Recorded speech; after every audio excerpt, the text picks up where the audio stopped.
Hi all. So today we are going to study all the name reactions of organic chemistry ആണ്.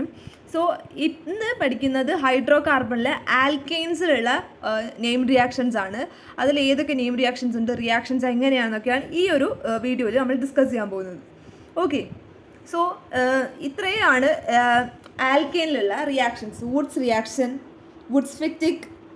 ഫിറ്റിക്, Wurtz Fittig, Frankland, Corey House, carboxylation, Kolbe's electrolysis, Clemmensen's reduction, Wolff Kishner reduction.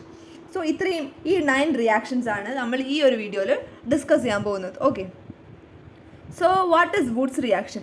Woods reaction എന്ന് പറഞ്ഞാൽ നമുക്കറിയാം, നമ്മൾ ആദ്യം പഠിച്ച റിയാക്ഷനാണിത്. എന്താണ്? ഒരു alkyl halide, അതായത് ഒരു ആൽക്കൈൽ ഹാലൈഡ് രണ്ട് സോഡിയമായിട്ട് റിയാക്ട് ചെയ്താൽ ഡ്രൈ ഈതറും ഉണ്ട് കേട്ടോ. ഡ്രൈ ഈതറിൽ റിയാക്ട് ചെയ്താൽ നമുക്ക് 2 ആൽക്കൈൽ ഗ്രൂപ്പ് ഉള്ളൊരു ഇത് കിട്ടും. അതായത് ഒരു ആൽക്കൈൽ ഗ്രൂപ്പ് ഉള്ളതാണെങ്കിൽ അതിൻ്റെ ഡബിളായിരിക്കും കിട്ടുക. നമുക്ക് കിട്ടുന്ന പ്രോഡക്റ്റ് ഇതിൻ്റെ ഡബിളായിരിക്കും, ഡബിൾ കാർബണിലായിരിക്കും. ഇപ്പോൾ എക്സാമ്പിൾ ഇവിടെ കണ്ടോ, CH3Br മീഥൈൽ ബ്രോമിനെ 2 Na+ ആയിട്ട് റിയാക്ട് ചെയ്യുമ്പോൾ നമുക്ക് കിട്ടുന്ന പ്രോഡക്റ്റ് എന്താണെന്ന് വെച്ചാൽ CH3 ആയിരിക്കും. അതായത് ഈഥെയിൻ ആയിരിക്കും കിട്ടുന്നത്. മീഥെയിൻ ആണ് ഇവിടെ ഉള്ളതെങ്കിൽ നമുക്ക് ഇവിടെ കിട്ടുന്നത് ഈഥെയിൻ ആയിരിക്കും. അപ്പോൾ 2 കാർബണിൽ അതിൻ്റെ ഡബിൾ കാർബൺസ് കിട്ടും. ഇനി വേറൊരു എക്സാമ്പിൾ പറയുകയാണെങ്കിൽ, ഇപ്പോൾ CH3 CH2 Cl.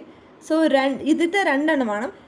2 ethyl chlorine വന്നിട്ട് റിയാക്ട് ചെയ്തിട്ട് എന്തുമായിട്ട് റിയാക്ട് ചെയ്യാം?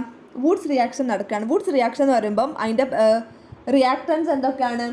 സോഡിയം ഇൻ ഡ്രൈ ഈതറാണ് അതിൻ്റെ റിയാക്ടൻസ്. സോ ഡ്രൈ ഈതറായിട്ട് റിയാക്ട് ചെയ്യുമ്പം പ്രോഡക്റ്റ് ഫോം ചെയ്യുക എന്താണെന്ന് വെച്ചാൽ സിമ്മട്രിക്കൽ ആൽക്കീൻ ആയിരിക്കും. എന്ത് ആൽക്കീൻ ആയിരിക്കും? സിമ്മട്രിക് ആൽക്കീൻ ആയിരിക്കും. കാണുന്നില്ല അല്ലേ? ഓക്കെ, സിമ്മട്രിക് ആൽക്കീൻ ആയിരിക്കും കിട്ടുന്നത്. സോ ഇതിൻ്റെ പ്രോഡക്റ്റ് എന്തായിരിക്കും? ഈ തന്നതിൻ്റെ 2 കാർബൺ ആണെങ്കിലുള്ളെങ്കിൽ ഡബിൾ ആയിരിക്കും. അതായത് 4 കാർബണുള്ള പ്രോഡക്റ്റ് ആയിരിക്കും. CH3 CH2 CH2 CH3. അതായത് ബ്യൂട്ടൈൻ ആയിരിക്കും നമുക്ക് കിട്ടുന്ന പ്രോഡക്റ്റ്. ഓക്കെ, സോ ഇനി വേറൊരു എക്സാമ്പിളാണ് CH3 CH3 Cl. So second കാർബണിലാണ് ക്ലോറിൻ വന്നതെങ്കിൽ ഇതിന് ഓൺ വുഡ്സ് റിയാക്ഷൻ എന്ന് പറയുമ്പോൾ തന്നെ റിയാക്ടൻ്റ് ചെയ്ത ഡ്രൈ ഈതറിൽ കിട്ടുമ്പോൾ പ്രോഡക്റ്റ് എന്തായിരിക്കും? ഇവിടുത്തെ പ്രോഡക്റ്റ് എന്തായിരിക്കും? ഈ കാർബണിലാണ് വന്നിട്ട് അടുത്ത ഗ്രൂപ്പ് വന്ന് ജോയിൻ ചെയ്യുക. അപ്പോൾ CH3. ഇനി ഇവിടെ ഒരു H ഉണ്ട്. പിന്നെ വരുന്നത് എന്താണ്? അതേപോലത്തെ വേറൊരു അങ്ങനത്തെ ഒരു ഗ്രൂപ്പ് വന്നിട്ട് ജോയിൻ ചെയ്യുക. ഓക്കെ, സോ ഇതായിരിക്കും ഇവിടെ ഉണ്ടാകുന്ന പ്രോഡക്റ്റ്. അതായത് 1 2 3 4 2,3 ഡൈമീഥൈൽ ബ്യൂട്ടൈൻ ആയിരിക്കും കിട്ടുന്നത്. 2,3 ഡൈമീഥൈൽ ബ്യൂട്ടൈൻ ആയിരിക്കും ഫോം ചെയ്യുന്നത്. ഓക്കെ,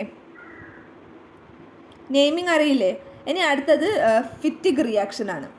ഫിറ്റിക് എന്ന് പറയുമ്പോഴും ഇവിടുത്തെ റിയാക്റ്റൻ്റ് എന്താണ്?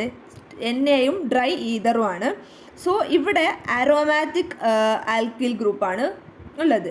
ഒരു അരോമാറ്റിക് ഹാലൈഡ് അല്ലെങ്കിൽ aryl halide on reaction with sodium in dry ether നമുക്ക് കിട്ടുന്നത് ബൈഫിനൈൽ ആയിരിക്കും. അതായത് 2 ഫീനൈൽ ഗ്രൂപ്പ് ആയിരിക്കും.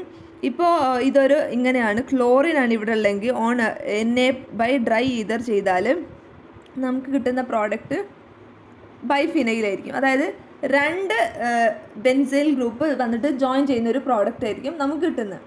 ഓക്കെ, ഇനി പറയാനുള്ളത് വുഡ്സ് ഫിറ്റിക് ആണ്. വുഡ്സ് ഫിറ്റിക് എന്ന് പറയുമ്പം ഒരു അരൈൽ ഹാലൈഡും ഉണ്ടാകും, ഒരു ആൽക്കൈൽ ഹാലൈഡും ഉണ്ടാകും. On reaction with dry ether and sodium നമുക്ക് കിട്ടുന്ന പ്രോഡക്റ്റ് എന്തായിരിക്കും? ആൽക്കൈൽ ബെൻസീൻ ആയിരിക്കും. എന്തായിരിക്കും? Alkyl benzene. അതായത് ഒരാളെന്താണ്, നേരത്തെ 2 പേരും ഒരേ ആളായതുകൊണ്ടാണ് നമുക്ക് ഇങ്ങനത്തെ കിട്ടുന്നത്. ഇപ്പോൾ രണ്ടും ഡിഫറെൻ്റ് ആണ്. ഇപ്പോൾ ഒരാൾ ആരയിലും ഒരാൾ ആൽക്കൈലും ആണെങ്കിൽ നമുക്ക് കിട്ടുന്നത് ആൽക്കൈൽ ബെൻസീൻ ആയിരിക്കും. ഓക്കെ, ഇപ്പോൾ ബ്രോമോ ബെൻസീനും മീഥൈൽ ബ്രോമിനും കൂടെ റിയാക്ട് ചെയ്താൽ നമുക്ക് കിട്ടുന്നത് എന്താണ്? ടൊളുയിൻ ആണ്. We will get toluene. Okay, so അതിന് എക്സാമ്പിൾ വേണോ? വുഡ്സ് ഫെറ്റിക് തന്നെയാണ് സാധനം. ക്ലോറിന് കൊടുക്കാം. ഇവിടെ ക്ലോറിനാണ് 2NaO ആയിട്ട് റിയാക്ട് ചെയ്യുക. ആരാണ് ഇവിടെ? CH3Cl ആണ്. അപ്പോൾ നമുക്ക് കിട്ടുന്നത് ആരായിരിക്കും? ഒരാൾ ബെൻസീൻ ആയിരിക്കും, മറ്റേ ആൾ എന്തായിരിക്കും? CH3. ഇതിന് നമ്മൾ ടൊളുയിൻ എന്നാ പറയാം. Okay, toluene. ഇനി ഫ്രാങ്ക്ലാൻഡ് റിയാക്ഷൻ ആണ്. ഫ്രാങ്ക്ലാൻഡ് റിയാക്ഷൻ എന്ന് പറയുമ്പം ആൽക്കൈൽ ഹാലൈഡിനെ on reaction with zinc in dry ether. നേരത്തെ എന്താണ്? സോഡിയം ആണെങ്കിൽ ഇവിടെ സിങ്ക് ആണ് യൂസ് ചെയ്യുന്നത്. സിങ്ക് ഇൻ ഡ്രൈ ഈതർ ചെയ്യുമ്പം നമുക്ക് ഇതിൻ്റെ ഇതേ സെയിം എന്നായിരിക്കും കിട്ടുന്നത്. ഇതിൻ്റെ ഡബിളായിട്ടുള്ള ആളായിരിക്കും കിട്ടുന്നത്. പിന്നെ ഒരു ZnBr കൂടി കിട്ടും. ഓക്കെ, ഒരു എക്സാമ്പിൾ പറയുകയാണെങ്കിൽ, എക്സാമ്പിളാണ് ഇപ്പോൾ കാണിച്ചു തന്നെന്നാലും, CH3CH2Cl on reaction with Zn in dry ether. Zനും ഡ്രൈ ഈതറായിട്ട് റിയാക്ട് ചെയ്താൽ നമുക്ക് കിട്ടുന്നത് എന്തായിരിക്കും? ഇതേ സാധനം. I will write down. Okay, CH3CH2Cl സിങ്കം ഇൻ ഡ്രൈ ഈതറാണ് റിയാക്ഷൻ നടത്തുന്നത്. അപ്പോൾ നമുക്ക് കിട്ടുന്ന പ്രോഡക്റ്റ് ഇതേ സാധനം ആദ്യം ഇവിടെ എഴുതി കൊടുക്കുക. ഓക്കെ, എന്നിട്ട് അതിനെ തിരിച്ചിട്ട് എഴുതി കൊടുക്കുക. അതാണ് നമ്മൾ ചെയ്യേണ്ടത്. കാരണം ഇങ്ങനെയാണ് ഇതിൻ്റെ ബൈ പ്രോഡക്ട്സ് ഉണ്ടാവുക. ഇതെന്താണ്? ഫ്രാങ്ക്ലാൻഡ് റിയാക്ഷൻ ആണ്. ഫ്രാങ്ക്ലാൻഡ് റിയാക്ഷൻ R2Zn എന്ന് പറയുന്ന ഒരു ഫോം ഇവിടെ ഉണ്ടാകും. ഇതാണ് ഇവിടുത്തെ കാർബാനിയോൺ. സോ കാർബാനിയോൺ അതാണ് ഫ്രാങ്ക്ലാൻഡ് റിയേജൻ്റ് ആയിട്ട് വർക്ക് ചെയ്യുന്നത്. ഓക്കെ, അടുത്തത് കോറിഹൗസ് സിന്തസിസ്. കോറിഹൗസ് സിന്തസിസ് നമ്മൾ LiCUX R-Xനൊക്കെയാണ് കൂടുതലും യൂസ് ചെയ്യാറ്. ആൻഡ് ഇവിടെ നമ്മൾ ഗിൽമാൻസ് റിയേജൻ്റ് ആണ് വർക്ക് ചെയ്യുന്നത്. ഇവിടെ ഗിൽമാൻസ് റിയേജൻ്റ് ആണ് എന്ത്? RCuLi എന്ന് പറയുന്നത് ഗിൽമാൻസ് റിയേജൻ്റ് ആണ്. ഓക്കെ, ഇതെന്താണ്? ഗിൽമാൻ റിയേജൻ്റ് ആണ്. സോ ഒരു ആൽക്കൈൽ അല്ലെങ്കിൽ ഒരു അരൈൽ ഹാലൈഡ് ഗിൽമാൻ റിയേജൻ്റുമായിട്ട് റിയാക്ഷൻ നടത്തി ഇൻ പ്രസൻസ് ഓഫ് എത്തോക്സൈഡ് നമുക്ക് എന്താ കിട്ടുക? ഈ ബ്രോമിൻ മാറിയിട്ട് ഇവിടെ ഈ ഏത് ഗിൽമാൻ റിയേജൻറ്റിൽ എത്ര കാർബൺ ഉണ്ടോ അത്രയും കാർബൺ ഉള്ളതായിരിക്കും ഇവിടെ വരുന്നത്. ഓക്കെ, പ്ലസ് ഒരു റൗണ്ട് ഉണ്ടാവും, മറ്റതും കൂടെ വരും. I will show an example. CH3CH2Br on reaction with ഗിൽമാൻ reagent നമുക്ക് എന്താ പ്രോഡക്റ്റ് കിട്ടുകയെന്ന് വെച്ചാൽ, ഗിൽമാൻ റിയേജൻറ്റിൻ്റെ CH3CH2 ഗിൽമാൻ റിയേജൻറ്റ് എന്താണെന്ന് അറിയണ്ടേ? CH3CH2 ട്വൈസ് CuLi എന്നാണ്. സോ ഇത് നിന്നിട്ട് ഒരാൾ വന്നിട്ടാണ് നമ്മളായിട്ട് ജോയിൻ ചെയ്യുന്നത്. അതായത് നമുക്ക് കിട്ടുന്ന ഫോം എങ്ങനെയായിരിക്കും? CH3CH2 പിന്നെന്താണ്? CH2CH3 നമുക്ക് കിട്ടുന്ന ഫോം ഇങ്ങനെ ആയിരിക്കും. ഓക്കെ, സോ നമ്മൾ എത്ര എണ്ണമായിട്ടാണോ റിയാക്ട് ചെയ്തത് അത്ര എണ്ണമായിട്ടായിരിക്കും റിയാക്ഷൻ നടക്കുക. അല്ല സോറി, ഇതിലുള്ള കാർബൺ അല്ല വരുന്നത്. ഇപ്പം നമ്മൾ ലിത്തിയവും പിന്നെ CuBrഉം CH3Brഉം ഉണ്ട്. അപ്പോൾ ഇതിലെ CH3 ഇതിപ്പോൾ CH3 ആണെങ്കിൽ ഇവിടെ നമുക്ക് കിട്ടുന്നത് ഇങ്ങനെയുള്ളൊരു ഫോം ആയിരിക്കും. അതായത് CH3 ഇവിടുത്തെ കാർബൺ ആട്ടോ നോക്കുന്നത്, അല്ലാണ്ട് ഗിൽമാൻ റിയേജൻറ്റിലല്ല. ഇവിടെയുള്ള ഇപ്പോൾ നമ്മൾ റിയേജൻറ്റിൻ്റെ കാർബണിനാണ് ഇതുമായിട്ട് ജോയിൻ ചെയ്യുന്നത്. എത്ര റിയേജൻറ്റിൽ എത്ര കാർബൺ ഉണ്ട് അത് വെച്ചിട്ടാണ് ഇവിടെ ജോയിൻ ചെയ്യുന്നത്. ഓക്കെ, ഡീകാർബോക്സിലേഷൻ നിങ്ങൾ കാർബോക്സിലിക് ആസിഡിൻ്റെ ചാപ്റ്ററിലായിരിക്കും പഠിച്ചിട്ടുണ്ടാവുക. സോ ROH ആസിഡിനെ ഓൺ റിഡക്ഷൻ, അതായത് NaOHഉം കാൽഷ്യം ഓക്സൈഡായിട്ട് റിഡക്ഷൻ നടത്തുമ്പോൾ നമുക്ക് RH കിട്ടും, CO2 കിട്ടും. ഇതാണ് എന്ത്? Carboxylation reaction. ഓക്കെ, സോഡാലൈം കാർബോക്സിലേഷൻ എന്നാണ് പറയുന്നത്. എക്സാമ്പിൾ ഒന്നും കൂടെ കാണിച്ചു തരാം. CH3CH2COOH on reaction with NaOH, സോഡാലൈം NaOHഉം CaO ആയിട്ട് റിയാക്ഷൻ നടത്തുമ്പോൾ നമുക്ക് കിട്ടുന്നത് ഈ ഈ കാർബണും 2 ഓക്സിജനും അങ്ങ് പോകും. ബാക്കി ഉണ്ടാവും എന്താ? CH3 ആയിരിക്കും. പിന്നെ ഒരു കാർബൺ ഡയോക്സൈഡ് കിട്ടും. ഇത് എന്തായിട്ട് മാറും? CO2 ആയിട്ട് അങ്ങ് പോകും. അതാണ് ഇവിടെ കിട്ടുന്നത്. ഓക്കെ, സോ ഇങ്ങനെയാണ് എന്ത് ഡീകാർബോക്സിലേഷൻ റിയാക്ഷൻ.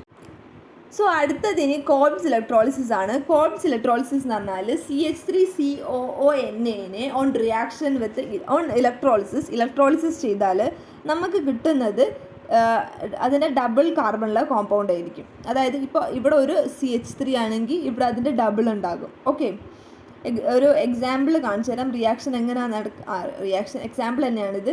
എങ്ങനെയാണെന്ന് വെച്ചാൽ ഇത് CH3COONA എന്നല്ലേ. സോ ഇതെന്തായിട്ട് മാറും? CO2 ആയിട്ട് പോകും. ഇത് NaOH ആയിട്ട് മാറും. ഈ വാട്ടറൊക്കെ റിയാക്ട് ചെയ്യുമ്പോൾ NaOH ആയിട്ട് മാറും. പിന്നെ ബാക്കി ഉണ്ടാകുന്നത് എന്താ? CH3 ആണ്. ഇവിടെ രണ്ട് CH3 ഉണ്ട്. ഇവിടെ കണ്ടോ, രണ്ട് CH3 ഉണ്ട്. CH3ONA ആണ് റിയാക്ഷൻ നടക്കുന്നത്. സോ ഇവിടെ നമുക്ക് CH3 എന്ന് കിട്ടും. അതായത് എത്തീൻ നിന്ന് കിട്ടും, ഈതേന് കിട്ടും. ഓക്കെ, എത്തീനല്ല ഈതേൻ കിട്ടും.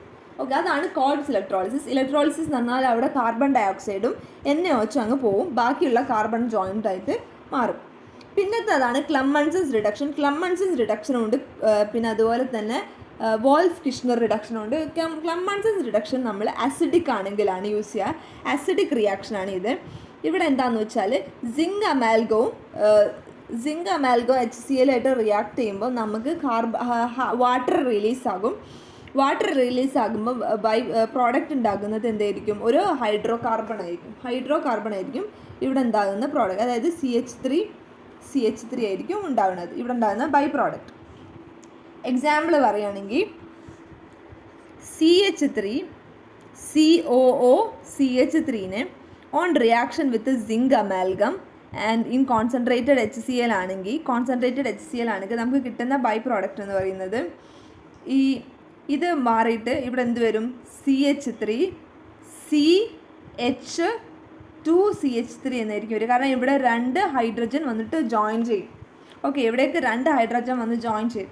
ഇനി ഇവിടെ ഫിനൈൽ ഗ്രൂപ്പാണ്. ഇവിടെ ഫിനൈൽ COCH3 ഇത് ആൽഡിഹൈഡ് ആണെങ്കിലും പറ്റും. ഇങ്ങനെയാണ് വരുന്നതെങ്കിൽ on reaction with zinc amalgam and HCl നമുക്ക് കിട്ടുന്നത് എന്തായിരിക്കും? CH2CH3 ഇതായിരിക്കും ഇവിടെ ഉണ്ടാകുന്ന പ്രോഡക്റ്റ്. CHT സിംഗിൾ ബോണ്ടാണ്. സോ ഇങ്ങനെ ആയിരിക്കും പ്രോഡക്റ്റ്. അടുത്തത് വോൾഫ് കിഷ്ണർ ആണ്. വോൾഫ് കിഷ്ണർ എന്താ വെച്ചാൽ അസിഡിക് അല്ല, ഇത് ബേസിക് മീഡിയത്തിലാണ് വോൾഫ് കിഷ്ണറിൻ്റെത് റിയാക്ഷൻ നടക്കുന്നത്. സോ ഇവിടെ ഇത് ഹൈഡ്രസീനാണ്. ഹൈഡ്രസീനായിട്ട് റിയാക്ഷൻ നടക്കും. സോ ഒരു ആൽഡിഹൈഡ് അല്ലെങ്കിൽ കീറ്റോൺ, ഇതിപ്പോൾ ഒരു ആൽഡിഹൈഡാണ്. ആൽഡിഹൈഡ് ഹൈഡ്രസീനായിട്ട് റിയാക്ഷൻ നടക്കുമ്പോൾ ഹൈഡ്രസോൺ ആയിട്ട് മാറും. അതിന് ഓൺ ഹൈഡ്രോളിസിസ് ചെയ്യുമ്പോൾ അതിന് എത്തിലീൻ ഗ്ലൈക്കോളൊക്കെ ആയിട്ട് റിയാക്ട് ചെയ്യുമ്പോൾ നമുക്ക് എന്ത് കിട്ടും? N2 റിലീസ് ചെയ്തിട്ട് ബാക്കിയുള്ള ഒരു ഹൈഡ്രോ കാർബൺ ആയിട്ട് മാറും. സോ ആൽഡിഹൈഡ് എന്തായിട്ട് മാറും? ഹൈഡ്രോ കാർബൺ ആയിട്ട് മാറും. ഒരു എക്സാമ്പിൾ കാണിച്ചു തരാം. ഹൈഡ്രോ കാർബൺ ആവുന്നതിൻ്റെ എക്സാമ്പിളാണ്. സോ ഇവിടെ ബേസിക് മീഡിയ എന്ന് പറഞ്ഞിട്ടുണ്ട്. സോ ഒരു ഫിനൈൽ ഗ്രൂപ്പ് COCH3 ഇതന്നെയാണെന്ന് വിചാരിക്കുന്നത്, നേരത്തെ തന്നെയാണ്. ബേസിക് ആണെങ്കിൽ എന്താണ്? ഹൈഡ്രസീൻ ആണ്. വോൾഫ് കിഷ്ണറിന് hydrazine on reaction with ethylene ഗ്ലൈക്കോളായിട്ട് റിയാക്ട് ചെയ്യുമ്പോൾ നമുക്ക് കിട്ടുന്ന ബൈ പ്രോഡക്റ്റ് എന്ന് പറഞ്ഞാൽ ഒരു ഫീനൈൽ ഗ്രൂപ്പ് ഉണ്ടാകും. പിന്നെ ഇവിടെ CH2 ഉണ്ടാകും, CH3. അതായത് ഇവിടുത്തെ O അങ്ങ് മാറിയിട്ട് അവിടെ രണ്ട് H വരും. അത്രയാണ് ചേഞ്ചസ് വരുന്നത്. ഓക്കെ, അപ്പോൾ വോൾഫ് കിഷ്ണറും ക്ലമ്മൻസണും തമ്മിലുള്ള ഡിഫറൻസ് മനസ്സിലായി. ക്ലമ്മൻസൺ ആണെങ്കിൽ അസിഡിക് മീഡിയത്തിലാണെങ്കിൽ വോൾഫ് കിഷ്ണർ എവിടെയാണ്? ബേസിക് മീഡിയത്തിലാണ്. ഇത് ബേസിക്കിലാണ് വർക്ക് ചെയ്യുന്നത്. സോ ഇത്രയേ ഉള്ളൂ ആൽക്കൈനുള്ള റിയാക്ഷൻ. ഇനി ആൽക്കീനിലും ഒരു 4 റിയാക്ഷനും കൂടെ ഉണ്ട്. അത് അടുത്ത വീഡിയോയിൽ പറയുന്നതായിരിക്കും. Okay, thank you.